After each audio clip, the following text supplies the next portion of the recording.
오늘부터 추석 연휴가 시작되지요. 저는 예수님 믿기 전까지만 해도 추석 되게 되면 굉장히 마음이 좀 이렇게 좀 둥뜨면서 그 어느 때보다 행복한 그러한 나날들을 보내곤 했습니다. 북한에서는 그랬습니다. 안 그렇습니까?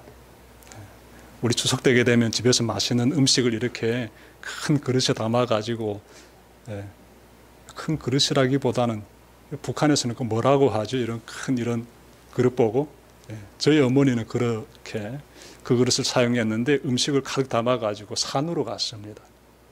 저희 할머니가 이렇게 안치된 그 묘소로 찾아가서 제사를 드렸습니다. 고난행군 시기 때 아버지가 돌아가셨지요. 그래서 그때부터는 아버지 산소에 또 찾아갔습니다. 추석하게 되면 어렸을 때는 맛있는 음식 먹고 친척들과 함께 재밌는 시간 보낼 수 있었던 것으로 인해서 좀 마음이 이렇게 둥뜨곤했는데, 아버지가 돌아가신 다음부터는 추석이라는 그날 되게 되면 참 많은 생각이 들더라고요. 그래서 아버지를 그리게 되고 또 제사상을 펼치고 절을 하면서 아버지가 지금 나와 함께하는 그런 그 어떤 느낌을 나름 경험하면서 추석을 보냈습니다. 그런데 제가 하나님을 믿으면서 두 가지 질문을 가지게 되었어요. 첫째, 여러분 성경 보게 되면 예수 믿지 않는 사람은 천국 갈 수 없다 이렇게 쓰여져 있습니다. 그러니 저희 아버님은 북한에서 사시는 동안 하나님을 믿지 않은 불신자로 사셨는데, 그러면 우리 아버지는 어떻게 되시나 이런 질문 가지게 되는 거예요. 예수 믿고 내가 구원받는다, 참 기쁘고 좋은 소식이지요. 그렇지만 한편으로 마음 가운데서는 나의 아버지는 어떻게 되는데, 나의 아버지는 북한에서 공산체제 하에서 살다가 돌아가셨는데 어떻게 되나. 예수 믿지 않는 사람들은 다 지옥 간다고 하는데 아버지 지옥 가시나? 이거 참 보통 문제 아니지 않습니까? 그래서 질문이 딱 떠오르는 거예요. 성경 보다가 제가 나름의 위안이 되는 구절을 찾았습니다. 로마서 2장 14절부터 16절인데요. 여러분 한 말씀 들어보십시오. 제가 받들겠습니다. 율법을 가지지 않는 이방 사람이 사람의 본성을 따라 율법이 명하는 바를 행하면 그들은 율법을 가지고 있지 않아도 자기 자신이 자기에게 율법이 됩니다. 그런 사람은 율법이 요구하는 일이 자기의 마음에 적혀 있음을 드러내 보입니다. 그들의 양심도 이 사실을 증언합니다. 그들의 생각들이 서로 고발하기도 하고 변호하기도 합니다. 이런 일은 내가 전하는 복음대로 하나님께서 그리스도를 내세우셔서 사람들이 감추고 있는 비밀들을 심판하실 그날에 드러날 것입니다. 2000년 전에 쓴 글이라 여러분들에게 명료하게 다가오지는 않을 것입니다. 하지만 우리가 이 말씀이 도대체 어떤 의미를 담고 있는지는 충분히 깨달을 수가 있습니다. 무슨 내용인가 하면, 율법 모르고 산 사람이란 하나님에 대해서 모르고 산 사람이에요. 저희 아버지와 같은 분들 되겠습니다. 북한에서 살고 있는 사람들 되겠지요. 또 이방에서 살아가는 많은 민족들이 되겠습니다. 그들은요, 이 세상 살다가 다 죽었지요. 그 다음에 어떤 일이 일어나게 되는지를 말씀하고 있는데, 그들이 사는 동안에 양심껏 살았다면은 하나님께서 양심껏 살아온 그 부분을 가지고 심판하신다입니다. 그러니 이러한 말씀을 접하게 되면 나름 위로가 됩니다. 아, 예수 믿지 않았기 때문에 지옥행이야 라기보다는 그래도 아버지가 사셨던 그 삶의 시간 하나님께서 바라보시고 저희 아버님이 양심껏 사셨다면은 그 어떤 양심의 기준에 대해서 하나님이 평가를 하시는구나. 이 부분이 로마서 2장 제가 14절부터 16절에서 발견되었기 때문에 나름 위로를 얻었습니다. 여러분들에게도 이 말씀이 나름의 위로가 되기를 바랍니다. 제가 두 번째로 가졌던 질문이 있습니다. 저희 아버님은 불신자로 사시다 돌아가셨지요. 그러면 그 아버지의 아들인 저는 지금 예수님 믿고 있습니다. 나는 추석에 아버지를 위해서 제사상을 차려야 될까? 이 질문이에요. 아버님이 차라리 예수님 믿다 돌아가셨다면 저는 아무런 걱정 없이 그냥 제사상 차리지 않을 거예요. 그런데 아버지는 예수님을 믿지 않고 돌아가셨기 때문에 제사상을 차려야 되냐? 여러분, 여기에 대해서 어떻게 생각하십니까? 여러분들 가족 중에 먼저 돌아가신 분이 계시다면은 하여서 그분을 위해서 가족 중에 누군가가 제사상을 차려야 된다라고 주장할 수 있습니다. 그럼 이때 예수님을 믿는 나는 어떻게 해야 될까요? 제사상이 가지고 있는 의미만 보게 되면 우리가 선택할 수 있습니다. 여러분, 제사상을 차린다는 것은 죽은 사람의 영이 이곳에 찾아온다는 것을 의미합니다. 그래서 그 사람이 이 음식을 먹는다라고도 생각하는데 나름 상징적인 행위들이 이루어지게 되지요. 과연 죽은 사람의 영이 이 세상에 접근해서 내가 펼쳐놓은 제사상 그 자리까지 오게 될까요? 여러분, 성경을 보게 되면요, 그렇지 않습니다. 사람이 살다 죽으면 육체는 흙으로 돌아가고 영혼은 이 세상을 완전히 떠나버립니다. 죽은 사람의 영혼이 살아있는 나의 삶에 접근하지 못합니다. 이것이 성경이 우리에게 가르쳐주고 있는 말씀이에요. 전도서 9장 6절 보시면 죽은 자들은 아무것도 모른다 이렇게 말씀하고 있습니다. 그러니 제사상을 펴놓고 음식을 펴놓는 행위가 다 무의미해진 것이지요. 그런 행위할 필요가 없습니다. 그런 행위는 비성경적인 행위들이지요. 그래서 예수 믿는 사람들은 제사를 하지 않는 것이고요. 우리는 예배를 드립니다. 우리가 예배를 드릴 때 예배의 대상이 누굽니까? 돌아가신 그 조상입니까? 아닙니다. 우리는요, 추석 예배 드릴 때 그 예배의 대상은 하나님이십니다. 하나님께 예배를 드리죠. 하나님께 찬양 올려드리고 말씀을 마음에 새기면서 그 가운데서 나를 이 세상에 태어나게 하신 그분, 부모님에 대해서 기억하는 거예요. 또 조상에 대해서 기억하는 겁니다. 부모님의 나를 위해서 얼마나 많은 헌신을 하셨는지를 회상하는 것이에요. 그리고 나를 이 세상에 보내주신 하나님께 또 감사를 드리는 것입니다. 그런 의미에서 우리는 추석이라든지 또 음력설이라든지 이런 날이 되게 되면은 예배를 드립니다. 여러분들도 모두 이런 믿음을 가지고 예배를 드리시길 바랍니다. 오늘 본문 말씀을 통해서 저는 믿음에 대해서 좀 전해드리려고 하는데요. 믿음은 어떻게 생기며 그리고 믿음의 내용은 무엇이며 믿음은 우리 삶에 어떤 변화를 주는지 이 세 가지를 좀 전해드리려고 합니다. 첫 번째로 믿음은 어떻게 생겨나는지를 전해드리겠습니다. 여러분, 우리가 믿음을 가지려면 무엇보다 먼저 믿음의 대상에 대해서 알아야지요. 즉 다시 말씀드리면 우리가 하나님에 대해서 믿으려면 하나님에 대해서 알아야 돼요. 내가 믿는 믿음의 대상에 대해서 모른다 그러면 믿음이 생기지 않습니다. 알아야 믿음이 생겨요. 여러분, 우리가 하나님에서 알기 위해서요, 어떻게 하면 될까요? 하나님에서 알기 위해서 하나님께서 우리로 하여금, 잘 들으십시오, 우리가 신에 대해서 이 만물을 창조하신 그분에 대해서 알기 위해서는 하나님께서 우리로 하여금 창조주 하나님을 깨달을 수 있는 지혜를 주셔야 합니다. 우리에게 그런 지적인 능력이 있어야 합니다. 그래야 우리가 하나님에 대해서 알 수 있어요. 그런데 감사하게도 하나님은 우리에게 하나님을 알 수 있는 그 지적인 능력을 부어주셨습니다.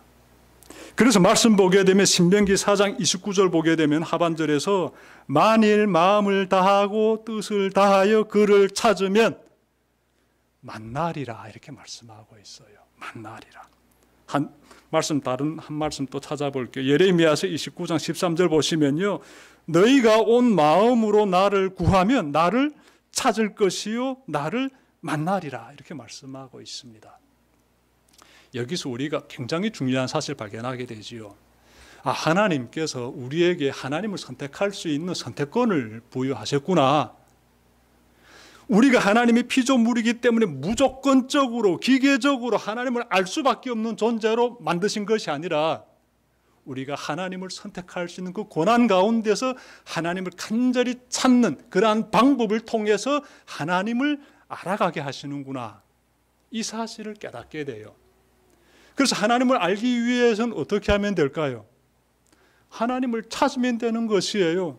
하나님을 간절히 찾으면 하나님을 만나게 되고 하나님을 만남으로써 하나님에 대해서 우리가 알게 되는 것이에요. 여러분 오늘 본문 17절 보십시오. 바울은요 이 부분에 대해서 구체적으로 좀 더 한 발짝 나가면서 이렇게 말하고 있습니다. 우리 주 예수 그리스도의 하나님이신 영광의 아버지께서 지혜와 계시의 영을 여러분에게 주셔서 하나님을 알게 하시고 지혜와 계시의 영을 하나님이 여러분에게 주신다는 거예요. 계시의 영, 계시의 영을 우리에게 주심으로써 우리가 하나님을 알 수 있다 이렇게 말씀하고 있지요.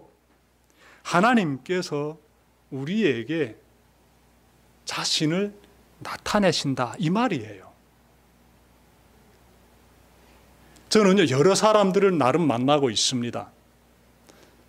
가장 먼저 대성교 교우들 만나고 있으며 그리고 탈북민 목회자들도 좀 만나고 있고 또 한국에서 목회하고 있는 목사님들도 좀 만나고 있고 그 외 각종 다양한 분야에서 일하고 있는 여러 사람들 만나고 있습니다. 그런데 여러분 제가 뭘 깨닫는가 하면요 오랜 시간을 만났지만 그 사람에 대해서 알 수 없는 부류의 그런 사람들이 있는가 하면 짧은 시간을 만났지만 그 사람에서 꽤 잘 알고 있는 그런 부류의 사람들이 있습니다. 무슨 말인가 하면 사람은 상대방에 대해서 알아갈 때 상대가 나에 대해서 얼마나 오픈해 주는가에 따라서 우리가 깊이 알 수도 있고 오랜 시간을 지냈지만 잘 모를 수도 있습니다. 그래서 우리가 속 터놓고 말한다 이런 말 자주 사용하지요. 속 터놓고 말하게 되면은 당신이 이런 사람이었구나 라는 걸 우리가 금방 깨달을 수 있고요. 그런 사람들 주변에 있게 되면은 우리는 그 사람에 대해서 잘 안다라고 말하게 되지요. 그런데 또 다른 부류의 사람들은 자기 속을 항상 감춰요. 그래서 도대체 이 사람의 속이 무엇인지 알 수가 없어요. 오랜 시간 지냈지만 믿음이 안 가요. 그냥 인사나 하는 정도, 악수나 하는 정도 그런 사람들도 있습니다. 하나님께서 우리에게 자신을 나타내실 때 하나님은 이런 분이야 라고 이렇게 딱 오픈하십니다. 자신을 계시하십니다. 나타내십니다. 그래서 우리가 하나님을 알게 되는 것이에요. 하나님께서 예수님을 통해서 자신을 나타내십니다. 예수님을 보시게 되면 여러분들께서 하나님이 이런 분이시구나 라는 것을 깨닫게 돼요. 이걸 좀 잘 기억했으면 좋겠어요. 예수님께서 요한복음 14장 9절에서 나를 본 자는 아버지를 보았다 이렇게 말씀하셨어요. 그리고요 예수님을 통하지 않고는 아버지께로 갈 수 없다라는 사실도 우리가 요한복음 말씀을 통해서 깨닫고 있습니다. 하나님에 대해서 알고 하나님에 대해서 우리가 정말 그 구원의 역사에 대해서 마음에 새기는 가운데 우리가 하나님께로 어떻게 나가야 되는지 깨닫게 되고 또 중요한 것은 소망을 품게 된다는 것이에요. 18절 보십시오.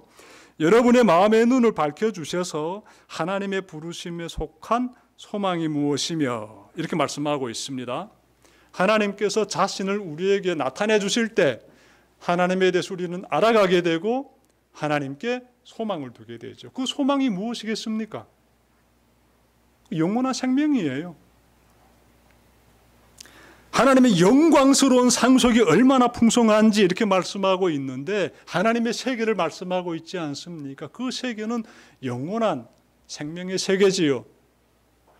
예수님 안에서 우리가 하나님에 대해서 알게 되고 그 가운데서 우리가 소망하게 되는 것, 그것은 바로 우리가 영원한 생명의 나라를 소망하게 되고 우리가 영생을 지니게 되었다라는 것이에요. 얼마나 귀합니까? 자, 두 번째로, 첫 번째로는 제가 우리 믿음을 우리가 어떻게 찾아볼 수 있는가에 대해서 제가 전해드렸는데요. 이어서 믿음의 내용에 대해서 좀 찾아보려고 합니다. 1절 보시게 되면은요, 주 예수에 대한 여러분의 믿음과 모든 성도를 향한 사랑을 들었다. 이렇게 말씀하고 있는데요. 1절이 아니고 15절이에요. 사도 바울이 주 예수에 대한 여러분의 믿음과 모든 성도를 향한 사랑을 들었다라고 할 때 이 사도 바울이 이렇게 편지를 쓰고 있는 그 모습이요, 굉장히 밝았을 것 같습니다. 왜 그런가 하면은요, 에베소 교회에 있는 성도들의 그 믿음이요, 굉장히 좋은 믿음이었어요. 이들은요, 주 예수에 대한 믿음을 가지고 그 믿음대로 살아냈어요. 그래서 이어지는 내용을 보니까 성도를 향해서 사랑을 베풀었다 라면서 바울이 막 편지를 쓰고 있는데 기쁨과 감사 가운데 있습니다. 16절 보십시오. 여러분을 두고 끊임없이 감사를 드리고 있으며 내 기도 중에 여러분을 기억합니다. 밝은 표정으로 기쁨 가운데서 에베소 교인들에게 지금 이렇게 바울이 편지를 쓰고 있어요.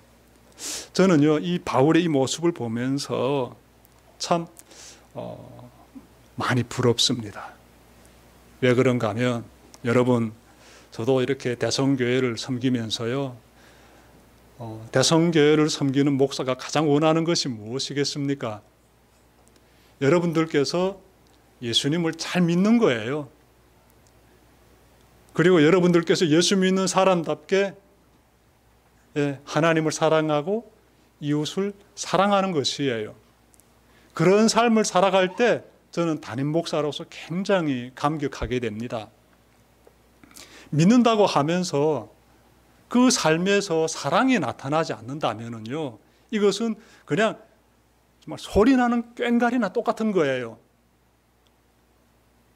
여러분들께서 아무리 예언을 하고 그리고 하나님에 대한 많은 지식을 가지고 있고 산을 옮길 만한 믿음을 가지고 있을지라도 여러분의 삶에서 사랑이 나타나지 않고 있다, 이웃을 향한 따뜻한 애정과 사랑이 나타나고 있지 않다라게 되면은 그건 아무것도 아닌 믿음이다 라고 성경은 말씀하고 있습니다. 사랑이 참 중요해요. 섬기는 사랑, 베푸는 사랑 참 중요한데요. 제가 일본의 묘엔 스쿠르의 이인이 공동으로 저술한 책 좋은 사람 도감에 실린 내용을 좀 여러분들과 나누려고 합니다. 책에서요, 이 세상에서 좋은 사람으로 평가받는 그러한 사람들의 행위에 대해서 이렇게 쭉 이렇게 설명하고 있는데, 소개해주고 있는데 한번 들어보십시오. 화상회의에서 카메라를 켜주는 사람. 대체로 사람들은 화상회의 할 때 카메라 켜지 않지요. 근데 그때 카메라를 켜주는 사람. 발표할 때 미소 띤 얼굴로 고개를 끄덕이며 들어주는 사람. 발표를 잘하든 못하든 그 발표자를 바라보면서 고개를 끄덕이면서 잘 경청해 주는 사람. 바쁠 때도 누군가 말을 걸어주면 키보드를 치다가도 멈추고 그 사람을 바라봐 주는 사람. 그리고 자리에서 일어날 때 튀어나온 의자들은 다 제자리에 밀어놔 주는 사람. 그리고 나는 설거지 좋아합니다 라면서 설거지를 하는 사람. 영화관에서 소리가 나지 않도록 팝콘을 조용히 먹어주는 사람. 여러 명이 같이 셀카 찍을 때 셔터를 눌러주는 사람. 그리고 요리가 잘못 나왔을 때 이거 먹고 싶었어요 라고 말하는 사람, 식당에서 음식 메뉴를 정할 때 메뉴판이 상대방에게 잘 보일 수 있도록 이렇게 돌려주는 사람, 길에서 티슈를 나눠주고 전단지를 나눠주는 그런 사람들을 보게 되면 그들이 건네주는 것을 잘 받아주는 사람, 버스에서 내릴 때 감사합니다 라고 말하는 사람, 그리고 길에서 떨어진 장갑이 눈에 보이면 잘 띄도록 가드레일 위에 올려주는 사람, 전철에서 이어폰 블루투스가 연결이 잘 되었는지 신경이 쓰여서 한번 빼보는 사람, 끝으로 단체 사진에서 늘 매너 다리를 이렇게 해주는 사람, 사진 찍을 때 앞에서 다리를 살짝 구부려주는 사람들 있지 않습니까? 이 외에도 여러 사람들에 대해서 책에서 소개하는데 이런 사람들은 좋은 사람이다라고 해요. 어떻습니까, 여러분들? 맞습니까? 좋은 사람은요, 뭐 크게 대단한 희생을 하는 사람들이 아니다라는 것이지요. 작은 희생일지라도 기꺼이 행하는 사람, 상대를 위해서 배려하고 상대를 향한 나의 존경심을 표현하는 사람, 이런 사람을 가리켜서 세상은 좋은 사람이라고 한다는 것입니다. 참 우리에게 많은 이런 나의 삶에 대해서 살펴볼 수 있는 성찰의 거울이 됩니다.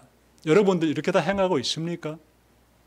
여러분들의 삶의 자리에서 이렇게 작은 배려지만 이러한 모습들이 잘 나타나고 있다면 여러분들은 사회로부터 좋은 사람이라고 평가받고 있습니다. 예수님을 믿는 사람이라게 되면은 당연히 이런 평가를 받아야겠지요. 여러분들의 삶에서 꼭 이와 같이 아름다운 모습들이 잘 나타나길 바랍니다. 믿는 사람의 모습에서 나타나는 모습, 참 귀한 모습들인데 꼭 잘 기억하시고요. 믿음의 내용이 무엇이다? 예수 믿는 것이며 예수 믿는다게 되면 꼭 사랑으로서 표현돼야 된다. 마음에 새기시길 바랍니다. 자, 세 번째로 믿음이 주는 변화에 대해서 찾아봅시다. 19절 보시면 또한 믿는 사람들인 우리에게 강한 힘으로 활동하시는 하나님의 능력이 얼마나 엄청나게 큰지를 여러분이 알기 바랍니다. 이렇게 말씀하고 있어요. 믿는 사람인 우리에게 강한 힘으로 활동하시는 하나님의 능력, 이렇게 말씀하고 있는데 여러분 삶에서 나타나고 있습니까? 하나님이 우리를 정말 이렇게 인도하실 때 강한 능력을 부여주심으로써 인도하신다, 이런 내용 아니겠습니까? 예수 믿는 사람에게서 하나님의 능력이 나타나지요. 대표적으로 어떻게 나타날까요? 대표적으로 담대함으로 나타나지요. 담대함. 당연히 그렇습니다. 내가 믿는 대상이 강한 능력을 가지고 계시는 하나님이시기 때문에 담대함을 삶 가운데서 펼쳐내게 돼요. 담찬 삶을 살게 됩니다. 예전과 다른 삶을 살게 돼요. 이 부분에 대해서 성경은요, 이렇게 묘사합니다. 사람을 이렇게 좀 두려워하면서 사람에게 치우쳐 순종하면서 살기보다는 하나님을 두려워하면서 하나님께 순종하면서 살아간다 라고 성경은 우리에게 말씀해 주고 있어요. 사도들이 그렇게 살았습니다. 예수님을 믿고 변화된 그 사도들이요, 사람을 두려워하지 않았어요. 그들은 하나님을 두려워했습니다. 하나님께 순종하는 삶을 살았어요. 여러분, 믿음의 사도인 이 바울이요, 얼마나 담대하게 세상을 살았는지를 잘 보여주는 말씀 한 구절 제가 좀 찾아 읽겠습니다. 사도행전 20장 24절입니다. 내가 달려갈 길과 주 예수께 받은 사명 곧 하나님의 은혜의 복음을 증언하는 일을 마치려 하면은 나의 생명조차 조금도 귀한 것으로 여기지 아니하노라. 굉장히 담찬 고백이에요. 사도 바울의 고백입니다. 하나님의 일을 위하여서 나는 나의 생명조차도 조금도 귀한 것으로 여기지 아니한다. 이 바울의 담찬 고백 속에서 그에게 힘을 부어주시는 하나님의 능력을 우리가 느끼게 돼요. 여러분의 삶에서도 이와 같은 담찬 정말 믿음의 고백이 울려 퍼지기 바라고, 또 하나님께서 여러분의 그런 고백 가운데서 정말 능력 가운데서 이를 펼쳐내 주시기를 저는 또한 바랍니다. 삶 가운데서 여러 시련이 여러분들을 짓누를 때마다 여러분, 우리가 믿는 하나님이 오늘 말씀 보니까 강한 힘으로 활동하시는 하나님이다 이렇게 말씀하고 있어요. 그러니 그분의 힘을 의지하면서 지금의 여러 어려운 상황들을 잘 이겨내는 여러분들 되시기를 주님의 이름으로 축원합니다. 기도드립시다.